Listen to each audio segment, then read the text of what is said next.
You've hit play on The Screen Companion, a show about making your viewing time count.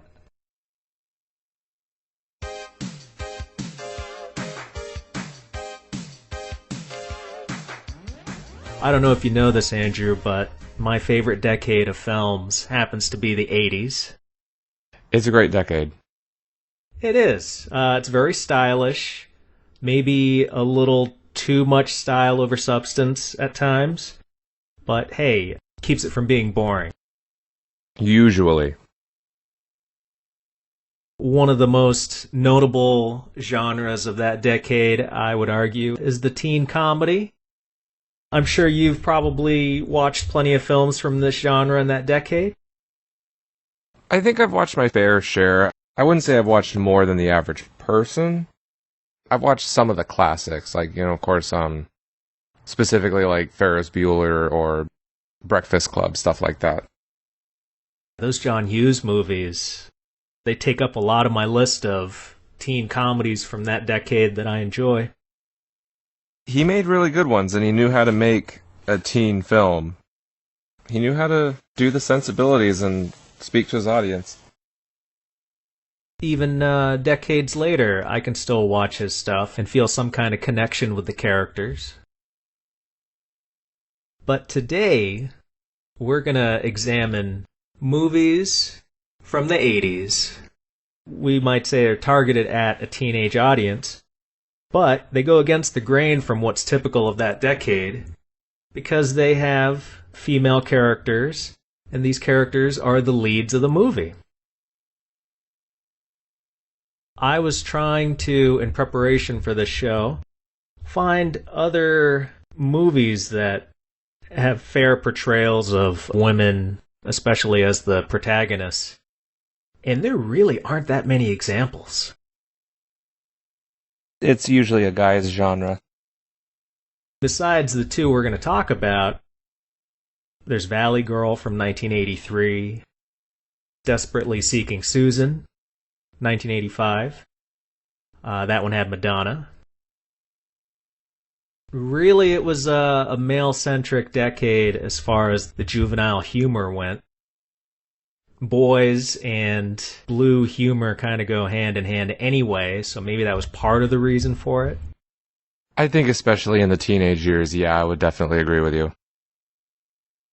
There are a couple of extra gems that exist for people that want to switch it up and just see stronger female characters in their teen comedies.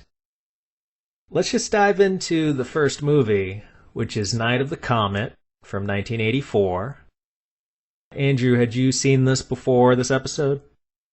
No, I had heard about it maybe, legitimately, maybe 2 weeks before this episode was the first time I even heard of the movie. I actually haven't seen either one of these films before this episode. Yes, I was a bit of a pig this episode because I love the 80s so much. I just needed somebody willing to go on this journey with me. Typically, I do like to have the guest serve up a movie of theirs as well. But, I'm getting toward the end of this first season of this show, and I wanted to make sure I got these two in there, so thank you for indulging me. Well, no problem, because I also know that my pick for this week was going to be Ferris Bueller. That's very, very entry level. I guess my second choice would have been War Games, but I don't know if you could count that, You're just such a big Broderick fan. I am. I even liked his 1990s Godzilla, if I'm being honest with you. Since you hadn't seen either of these movies, Night of the Comet, was there a point in the movie where you started to tip positively or negatively from a neutral point as you were going on? Like, how many minutes in?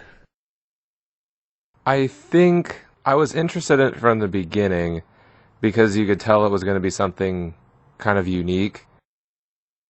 It was kind of, I don't want to say a neutral ride all the way through. It was enjoyable, but I think I might have to watch it a second time to form a full opinion on it. There was a lot going on in it. It's kind of a short film from what I remember, but it packs in a lot of different things into one movie. It's a real genre mashup, too.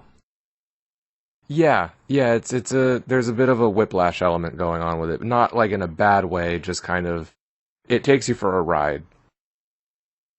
Give us a little short description of the premise. So it's this movie about two Valley girls, Sam, who's the younger one, and then Regina, aka Reggie, who's the older sister. One night where there's a comet coming over the planet, and everyone's like, "Oh yeah, let's watch the comet," like an Independence Day. Remember when everyone's like, "Welcome to Earth," and then they get blown up? Yeah. I kind of got flashbacks to that watching this film. Interesting.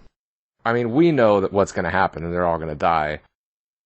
People have either turned to dust or zombies because of this comet, and the girls are just trying to find other survivors and get on with their lives. They run into Hector, played by, what is it, Shadowkay from Star Trek Voyager. That's where it kind of just gets a little weird from there, because scientists get involved. That's where the genre mashup starts happening, and it gets a little wonky. If you had to say that this movie, what part of it was more one genre than the others, what would you characterize it as? I would say it's more of an action flick. It has some of those gender swapped yet stereotypical action parts, like you have these two Valley girls where it's, if I remember correctly, it's very, like, their dad's very military and taught them to shoot guns at a very young age, and there's this scene where they're shooting, like, I think, like a MAC-10 or something. Yep. They were blowing things away with their guns, like, this is nothing, this doesn't have any power, because they're just so used to weapons. Yeah, and they're practicing on cop cars, right? Yeah, it's empty cop cars. And that's why I would say it's more action, because it has, the first zombie encounter, although it does have a horror element to it. She escapes on a motorcycle. And there's explosions and all sorts of stuff. It has horror elements because of the zombies and mad scientists, but it's definitely, I'd say, more of an action flick. The action aspect of it is definitely there, although it feels like it suffers a little bit in that regard because they didn't have a huge budget for it. So I wonder if they did have more of a budget, how many more action scenes or explosions they might have included. There is sort of a horror flavor to it, a little bit like Omega Man. If it was going for more of a horror thing, then I wish they had a few more zombie encounters, because there really aren't that many, are there? No, the most memorable one for me was the very first one, because you see what kind of zombie it is. They're not like the zombies that are just, drooling idiots. It's, the zombie spoke. It seemed like somewhat intelligent. So it was just kind of bluish looking with like the sores and everything. I always do appreciate a different type of zombie. I think that's one thing that this movie had going for it, was they were speaking zombies, so they weren't just mindless killing machines. What about the female characters in this stood out to you? What I kind of appreciated about it is I felt that although there was that element of a stereotype to it, to them being kind of Valley girls, especially Sam, who's kind of the ditzier one, them being from military families isn't necessarily breaking a stereotypical mold, but it's the fact that they were from military families and they were taught, all right, yeah, we know how to use machine guns. And so that's what was kind of refreshing about it, is they acknowledged it, they shot things up, we moved on. And on the simplest level, at least it helps explain how they're pretty capable as the movie goes on and they're survivors of this apocalypse. Yeah. If their parents are gone a lot, then they do have to be self-sufficient, and that just only adds to their idea that they can be so capable at their young ages. How did you feel about the portrayal of an empty LA? It was a little too open. There weren't a lot of cars. It was a little unbelievable to me, because it's empty. I mean, sure, of course there's going to be no people, they're all dust, but the amount of open street, I think, was the thing that got me. because not everybody would be home parked. And even if everyone was home and parked, there's still a lot of street parking in the city of LA. There are just not a lot of cars. And maybe that's where, that's the budget speaking right there, because they can't afford all these different cars. I mean, the red look in the sky, that was very 80s when the comet passed by and everything kind of went digital noise in terms of like, this is how the comet's affecting the world. Yeah. But yeah, like the empty LA was cool, except for the fact that there'd just be more cars in the middle of the street stop, a bunch of accidents, pile-ups and stuff like that. There are still one or two shots where you can see people, but it's not too obvious. It's one of those things where, like seeing a boom mic in a sitcom, you can miss it if you're not paying attention. It's always kind of working against the production that as an audience, I think there are a fair amount of people that want to find the blemishes, show that, oh, I know how you guys did this, or you didn't do this the way you should have. Yeah, I do agree with you. And it is unfair that lower budget films, I think, get more scrutiny than the big budget ones, because it's like we want to see more, the proof being in the pudding. Both of these films we're doing today, they feature sibling relationships. I do not have any siblings, but Andrew, you do. Was there anything about the sisters here that resonated with you as far as their familial relationship? I would say kind of no, not really.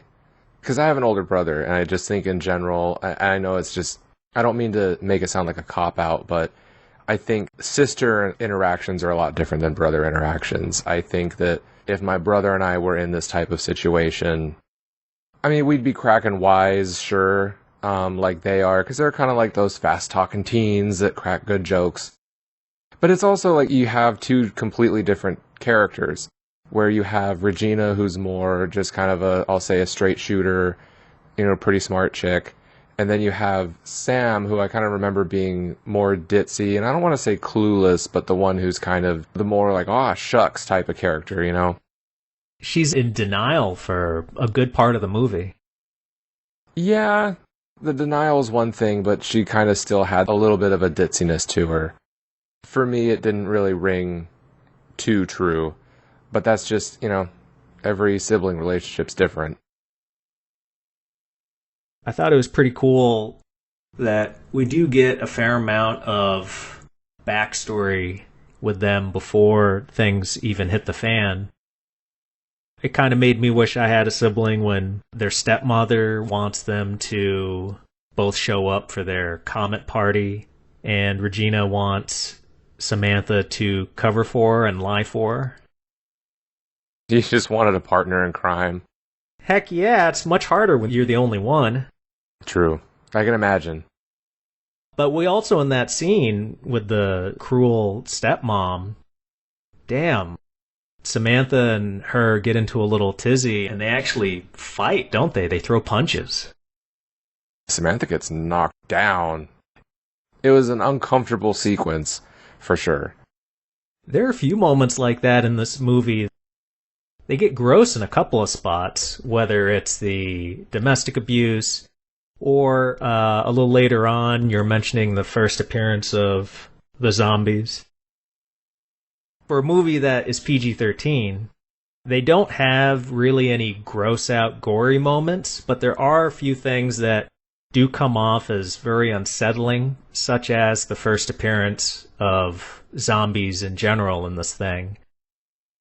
Regina spends the night at the movie theater with the projectionist, and he has to go do something early in the morning, and he gets a knock on the door, and he opens it, and the zombie pulls him out and just starts hitting him with a wrench. And then later, when Regina goes out to see what happened, we see the zombie come out from some trash, and he's just holding like a chunk of meat. Yeah.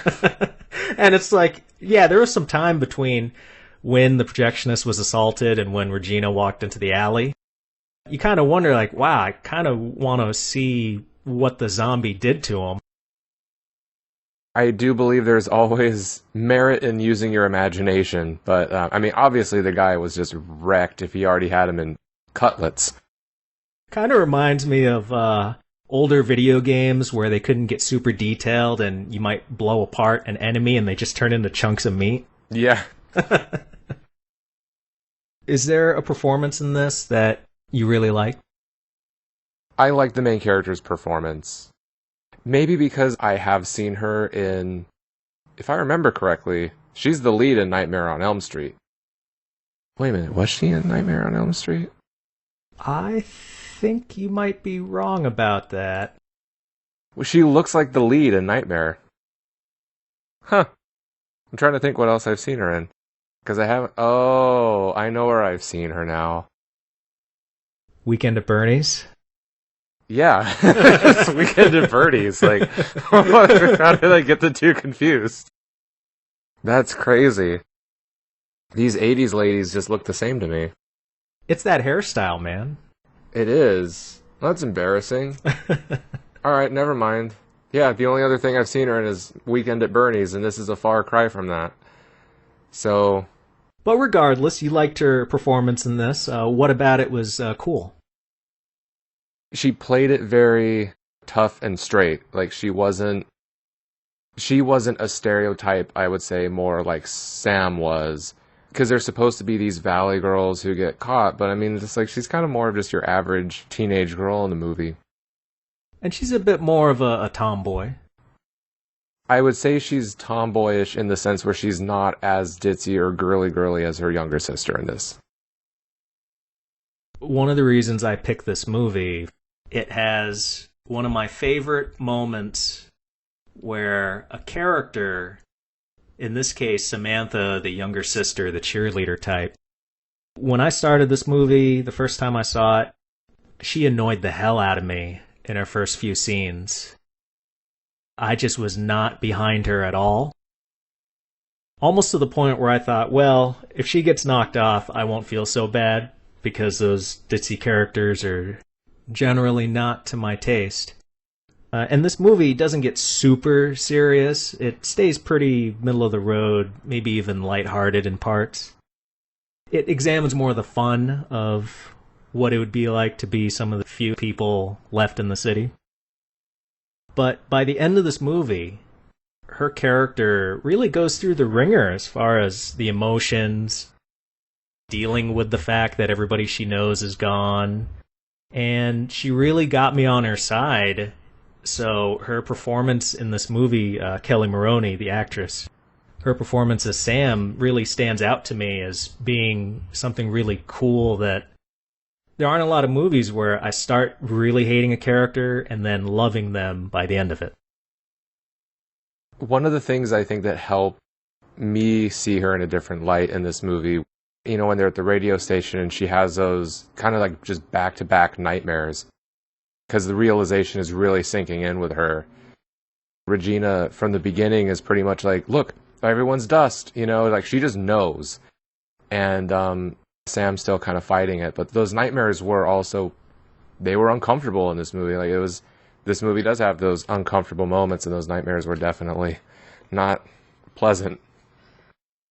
And I don't need this thing to be super realistic in its portrayal of a post-apocalyptic scenario, because if it was, then it would just be a very depressing movie. So Regina is somebody you would want on your team from the jump because she is so capable and she's got her head together. But really, people would probably behave more like Sam. They'd have their little freakouts. They'd be a little listless at times, just thinking about all the things that have happened. So it's kind of nice that they bring it down a little bit to an emotional core using Sam. I think everyone at one point or another has thought, like, oh, this is how I would survive a zombie apocalypse. And no, you wouldn't. You know, it's just, let's just be honest here. So I did like how they made Sam the proxy for the audience, where it's like, you know, you want to be Regina, but let's just face it, you're going to be Sam. And hopefully you come out of it also as tough as Sam.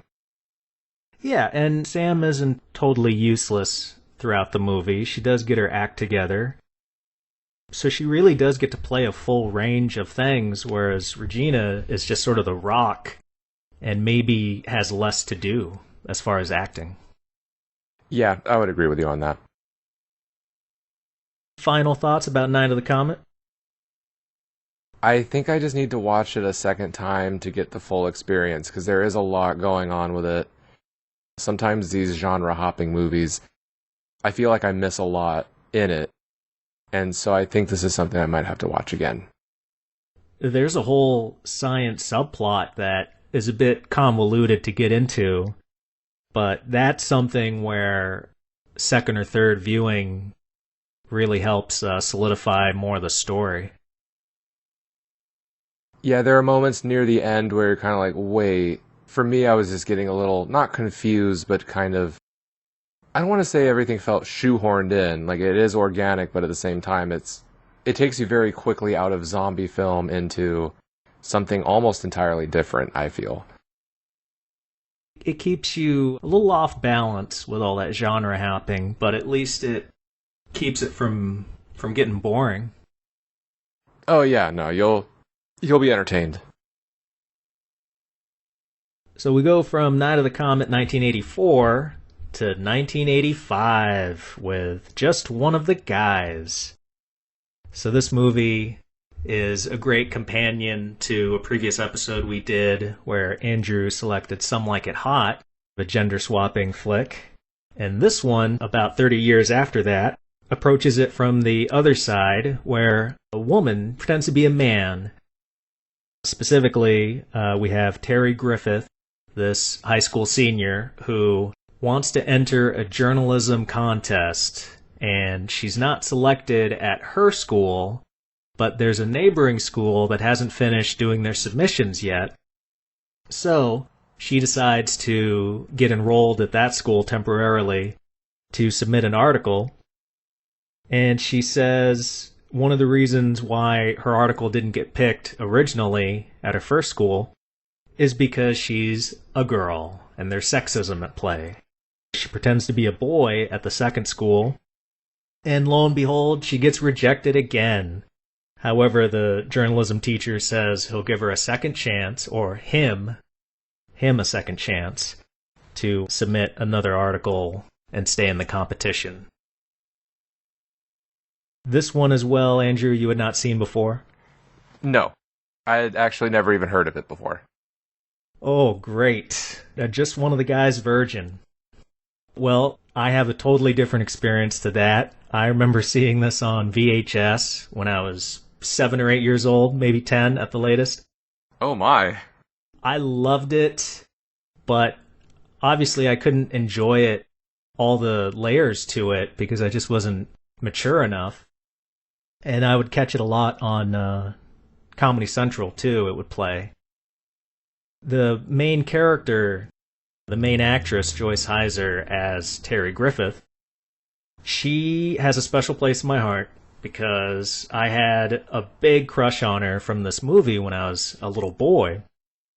But this was before puberty, so somehow I was able to enjoy her talents and think she was pretty without any sort of sexual component to it. So it always stands out in my mind whenever I think about this flick because, unfortunately, being an adult now, there's no way that I could really have a crush on a woman and not have some sort of sexual component to it. I know it's unfortunate, but it was a simpler time back then. It was innocent love. I'm sure it was. Do you happen to have an example like that for yourself? I think I had the same first crush as a lot of 90s kids with the Pink Ranger. Also, Ferris Bueller, his girlfriend in that movie, I think was my first movie crush. And roughly how old were you? I don't remember when I mean, Power Rangers was when I was like, really, really little. I just thought Kimberly was the prettiest. And then I think I saw Ferris Bueller for the first time maybe when I was in like 3rd or 4th grade. Wow. Yeah, I thought like his girlfriend, because it would play on TV a lot. It was like one of those movies that seemed like it was on every weekend. Oh, yeah. The actress's name is Mia Sara, I think, but I don't remember what the character's name was. Sloane. Thank you, Sloane. And yeah, I thought Sloane was the prettiest. Is it a funny coincidence, though, that it's these 80s movies that we're referencing? I think, It's just what was on, right? yeah, it's kind of just what we grew up watching. It was what was on TV, I think, the most. Maybe that's why I have a thing for brunettes.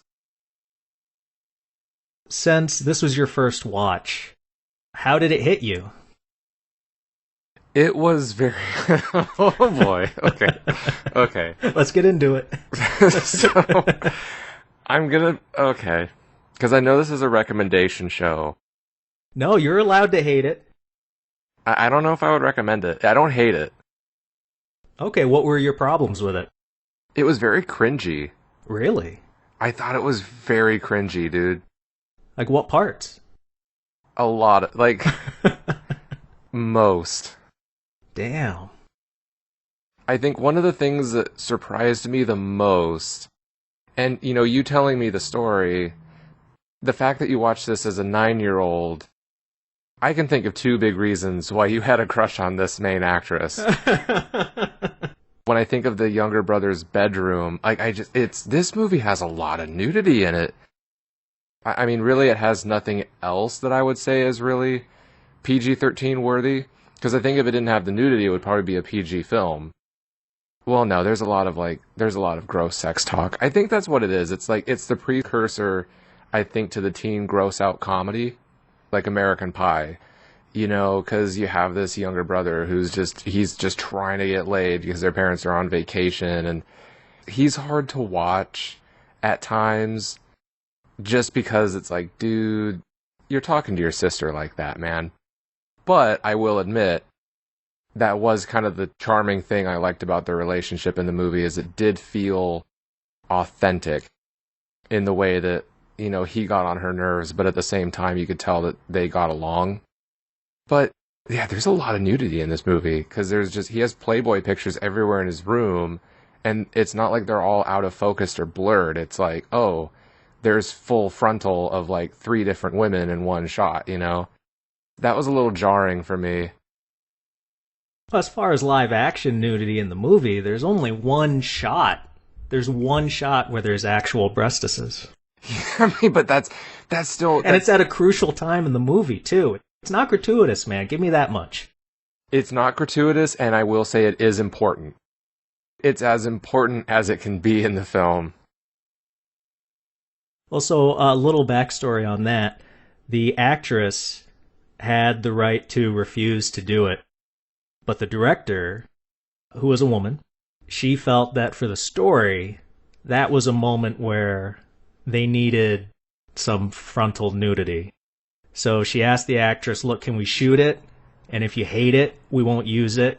But I think this is important. I think this is the best way to communicate, because there's a moment toward the end of the movie where things are coming to a head and her real identity is coming out. And she's trying to convince this guy that she likes and has been hanging out with as a boy. She's trying to convince him that, like he says, she is not in fact gay, but actually a woman. And that's when we see the puppies. I mean, I guess it shocked me. I don't want to say shocked, that's a strong word. It's interesting to see a PG-13 movie with, I'm not exaggerating this, I would say that this movie has more, in terms of live action, you're right, it is pretty brief, but the pictures on the wall, it's almost like more nudity than a lot of R-rated films I've seen, so it's interesting where it's just kind of like, you were like, I'm thinking like you're watching this as a kid, like as soon as your parents leave the house, you know? Was that how it was? No, not quite. It wasn't like I was showing my dad that scene as soon as I got to it. Like, hey, Dad, I freeze framed this. Come check it out. But I do recall this got through his censorship because it was PG-13. And I think he just didn't think there was going to be any real nudity in it. I don't know how it got through, but it did.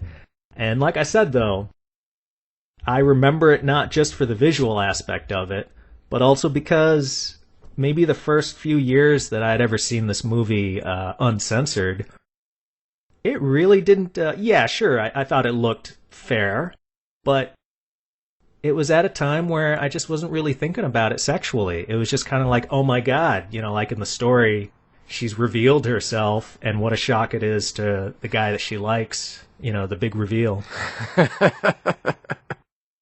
I mean, you laugh, Andrew, and that is kind of the point, is that I wouldn't think like that nowadays. I can't think like that when I watch it now. But it would be nice to be able to just objectively be able to look at it only as far as the story goes. And at some point, I was able to do that, so I give myself some credit. No, you should. I'm more laughing at you just called it the big reveal. Oh, it was one of the best reveals in teen movie history. And it was only one shot, people. I can't stress this enough. Don't think of this as a very prurient scene. We see these two pieces of evidence to her femininity a solid 4 seconds, and then it's over. Yeah, I mean, I can understand the idea that it was, like, important to show it. I don't want to sound like a prude. It's weird to me that I saw this much nudity in a PG-13 film. Yeah, those were the good old days in the 80s. I really do wonder how this movie didn't get the R rating that I kind of feel like it deserves. In the pictures that her brother has hung up on his walls, there's a lot of them. In, like, a few of them, there's bush. It's just plain as day. They were big fans of Herbert Walker Bush. It was, oh my goodness, gearing up for the election. Yeah, this predates him by quite a bit. It does, by a few years at least. Well, it's funny you say that this is kind of a precursor to those raunchier movies of the 90s and early 2000s, let's say. Because as I was watching it this time around, it felt like it was commenting on the 80s teen movie craze, such as all the naked women in the centerfolds in Buddy's room. I think one person might look at that and just go, oh yeah, that's cool. I mean, look at all those naked chicks. But it's also talking about this over-sexualization of women from a teen boy's perspective, and how through much of the movie, his subplot is that he just wants to have sex. He wants to lose his virginity. And the characters, his sister's friend Denise, they comment on the fact that, hey, this might not be too healthy. Maybe you should just kind of take it slow and find the right girl first. But of course, he's not listening to that. Yeah, I would agree with you that I don't know how deep the commentary was supposed to be, though. Here's another little detail that I'm hoping will help my case. So there's a moment with Billy Zabka, the pinnacle of bully in 80s movies, this Karate Kid. But there's a moment where his girlfriend, Deborah, says that he's insecure and that's why he acts like this. And that seems like a little bit more character stuff than a lot of these teen movies would care to talk about, even in just a line. I do agree that there's always going to be some type of insecurity element to that bully-esque character. I think the movie does have some depth. I'm not saying that it's completely without it. I think it was just a little... The younger brother was a little overdone, although he was also kind of the character that made me laugh the most. So it wasn't like as soon as he was on the screen, I was upset. But when I laughed at him, when I was laughing at his antics, it was typically when he was being kind of like a cleaner character. When he was just being, the shitty little brother, it was just him. It wasn't him being a perv, it was just him being annoying as a sibling that kind of made me laugh the most. He has so many quotable lines. Can you think of any? I just watched this movie, I just finished this movie 20 minutes ago. Well, not 20 minutes ago. I finished it 20 minutes before we started recording. Yeah, I do remember There were some of the things he said that were legitimately funny, and I can't think of any off the top of my head right now. And it sucks. There's a great scene where Terry first gets the idea to go and drag, and she borrows some of her brother's clothes, and she asks him for pointers. She asks, how do I stand? How should I talk? And he's helping her out, and they're looking in a mirror together. He says, okay, I want to see you do something that all guys do. I want to see you scratch your balls. And they go back and forth a little, and she says, well, no, I'm not going to do it. Maybe my balls don't itch. And he says, all balls itch. That's a fact. He had his moments. Like, he really did have his moment. Like, that was a great part.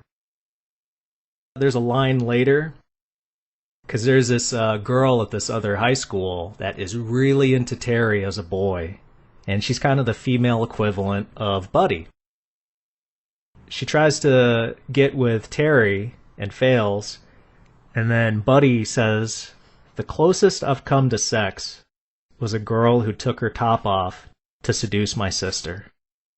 Yeah, he does have his It's I will say that the great thing about the 80s comedies is that there's still pretty clever dialogue in it. I do remember at one point, he's moping about not having sex, and then I think Terry said something along the lines of, it's not a big deal. Like, oh, it's not that big a deal. And he did say, like, well, I'd like to form my own opinion about that. It's the stuff like that I thought was pretty hysterical. It was the cleaner stuff. And he says it so downtrodden and introspective. When he wasn't being a complete perv, it was a little bit better. I want to feel this way partially because the director is a woman, that we're not supposed to necessarily be rooting for him and his viewpoints. I'm hoping his character is there for us to laugh at and say, well, yeah, there's a lot of things wrong with this kid. You must have known some guys in high school that thought about sex way too much, right? Yeah, I think that's almost any guy in high school, really. I never really rooted for Buddy. It was more of because he was the cringiest character in the whole film. And I do think that was the point of his character, was to be that kind of really desperate, loser-esque character who is a little... he's very inappropriate at times with the women. Almost putting Bud Bundy to shame with how inappropriate he can be. Well, I would say Bud Bundy, he gets a little mean at times, whereas I think Buddy in this movie, he's always pretty affable. He never comes off as a total sicko. He's not a jerk, but he's definitely a perv. Yeah. Yeah. He's a teen boy. Yeah. Talking about the gender swapping stuff, how did you feel about Joyce Heiser's portrayal as Terry as a boy? I will say there were moments where she really, I would say, was passable. If I was a student at that school, I might not notice. There were certain shots where she wasn't wearing a big, thick jacket, where you could kind of tell, like, oh, okay, she has bosoms. Does she ever? Oh, gosh. But, yeah, you could tell sometimes. It was interesting because, in a way, I get that, they wanted to... It is one thing to say, like, oh, there's sexism at play with her not getting the article pick. Everyone's kind of comically dismissive of her feelings and her dream to be a journalist. Especially her college boyfriend. When she's telling him about her day and how badly she feels, he's just like, oh, why do you double knot your bikini? He's trying to take her top off in the pool or outside of the pool. And at one point there are teachers, like she overhears one of the teachers talking about her in a very inappropriate way. And so it's very much cemented that, like, it was kind of sexism at play. I think the casting choice was interesting because they went with someone who kind of had that 80s pin-up, like that supermodel figure. Pretty darn voluptuous. I feel like with Some Like It Hot, with Tony Curtis posing as a woman, that's a beefy woman. I feel like they kind of went with almost too much of a supermodel for it to be 100% passable, because you could still see, I'll say her bosoms again, because I'm trying to keep it clean. Like, you can see her bosoms under her clothes still. You can't think of any other clean words for breasts? I could, but I don't know. Because I know I swore earlier in the episode, but I also don't want to seem... I don't want to say words that sound charged, you know what I mean? Like, I don't want to be like, oh, her fat cans, that's not fair. It's just...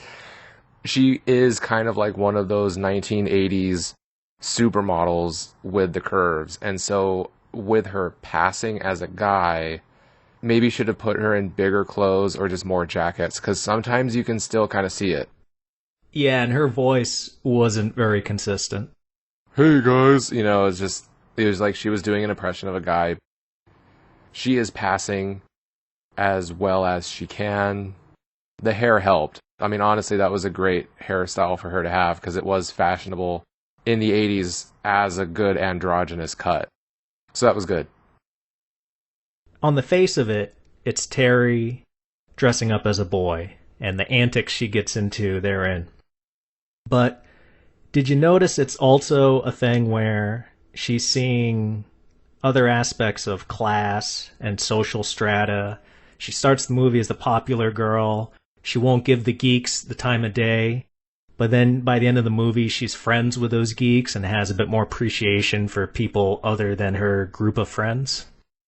She finally had those moments where she could see it from their perspective, because she wasn't exactly super popular at the school where she's a guy, because her first interaction there went horribly wrong because of Mr. Zabka. Sure, I've seen this movie way too much, and I can't be entirely objective. However, another nice detail that I caught this time around, you mentioned earlier, she's with her college boyfriend. It's right after her first article gets rejected at her first school. She's lamenting having trouble reaching her dreams. And he's trying to undo the double knot of her bra, and she's not having any of it. She doesn't want any fun time at that moment. But at the end of the movie, her breasts become an important plot detail. And we go from beginning of the movie where she doesn't want to have any of it. She doesn't like the fact that this guy is trying to take her bra off for her, or her the top of her swimsuit. But then at the end of the movie, what's she do? She willingly exposes herself for true love. Nice moment, huh?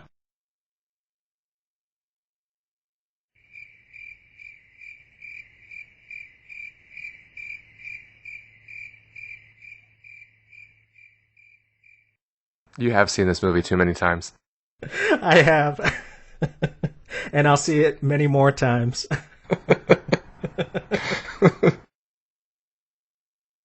This watch, I noticed, ostensibly being a gender swap movie, it's really not about a woman seeing things from a man's perspective. What would you say it is? More about the class issue. Because even the guy that she starts to get a crush on when she's pretending to be a guy, Rick, there are a few times in the movie where she's driving him because he doesn't have a car. She's got a credit card, and she's going to go out and help get him some new clothes because he can't afford it. And we see his house compared to her house. He's not living as good as they are, because her house, they've got a pool. They have a big house, yeah. It's a little telling. I'm curious if it was on purpose, but the only part of her article that she writes about her experience as a guy, the only part we hear is during that scene at the locker with this guy that's hitting on her. And he mentions a part from the article that's something to the effect of, you don't need to have cool clothes to be a cool guy. And I kind of would have liked to hear more about that article, what she took out of pretending to be a guy. But even that line isn't about being a guy. It's about, cliques and class. That is interesting. Like, I honestly didn't really kind of think of it from that perspective. Well, on your 50th watch, you'll think of it. Exactly. I have a long ways to get till I'm on your level. Did you enjoy Zapka in this? He plays a good bully. I read an article about his career a little bit today, actually. It's interesting how he was kind of typecast as that, a-hole bully character. But he is an Academy Award nominee. For what? A live-action short film back in, like, the early thousands. He, like, wrote and directed and starred in it. It's nice to see him in this just because I'm a huge fan of the Cobra Kai series.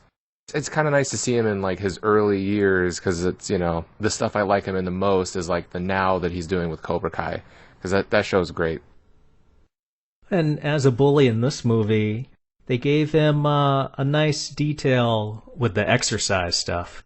Mm-hmm. Yeah. He wasn't just a totally one-dimensional bad guy. They gave him a little something to play with. Yeah, it was nice for him to have a shtick other than just, dick.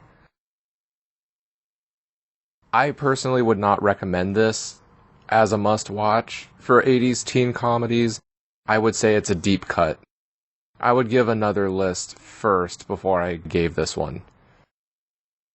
But if we're circling back to the premise of this podcast, as far as Terry being a female protagonist in a 80s teen movie, do you think she does a pretty good job? Is she likable, or were you annoyed by her? She was a likable character. Her wanting to do the gender swap thing, when she was first kind of playing with the idea in her head, the idea was just, I think there's sexism afoot. And then she's talking to Buddy about it, and he's just telling her, you can't do it. And so it's kind of one of those classic, done on a dare type films, where she just kind of set out to prove a specific point, and then she got invested. I have to admit, one thing I really did like about the movie, when she talks to the first journalism teacher that she has, when she mentions her article about nutrition, that sounds boring to us as the audience. At least I know it did for me. Because you see the other articles, and one of them's about drugs at the high school, and I don't remember what the other one was, but it's not nutrition. Like, certain implications were made, I think, by that teacher that it was a gendered thing. And so I really liked it when, at the other school, Mr. Mendoza, who I think is the true hero of the movie, told her outright, your article's boring. Like, it's well written, but it's boring. There's nothing to sink your teeth into. So she learns that it's not about sexism. It really was just like she didn't have a good enough article, and it gave her more motivation to keep doing what she was doing, because it was no longer, I'm going to prove that it was just sexism, or I'm going to prove that, like, you guys don't think I can pass, I'll show you I can pass. It was more of a mission to get the experience to be able to write the article that she wrote at the end of the film. So I did like that. I'd like to introduce you to a new segment I've been doing on this show, which is TLDL, Too Long Didn't Listen. Suppose you just want to know the bare facts and be on your way. Well, folks, this is the part you should be listening to. So I'm going to ask you some questions, and I want one-word answers. Yes, no, an adjective. That way people can just get a really quick read on these two films from your perspective. Alright, sounds fun. Which is a better date movie, Comet or Guys? Comet. Which protagonist did you like more, Regina or Terry? Terry. Is Night of the Comet more of a horror, sci-fi, or comedy? Sci-fi. Which sibling relationship did you like more, Regina's or Terry's? Terry's. Roughly how many times did you laugh out loud at just one of the guys? 2. Roughly how many times did you feel spooked or feel there were scary scenes in Night of the Comet? Zero, but I will preface this with an asterisk. I don't get jumpy at movies very often. Were you surprised at the lack of nudity in both of these movies? Live action nudity. Did you say the lack of? Surprised at the lack of live action nudity. No. Were you disappointed in the lack of nudity in these films? I mean, what lack of nudity? No, I was not disappointed by a lack of nudity. Okay. And that's one of the reasons I would recommend these movies, because they do a bit more than just try to show you skin. Especially the first movie, Night of the Comet. There's no actual full nudity at all in that movie, is there? Not that I remember. I mean, they come kind of close with some underwear situation, but nothing that feels particularly exploitative. I have to say, I'm surprised you liked Night of the Comet more than just one of the guys. I thought it would have been the reverse, but I guess we've found where my humor begins and yours ends.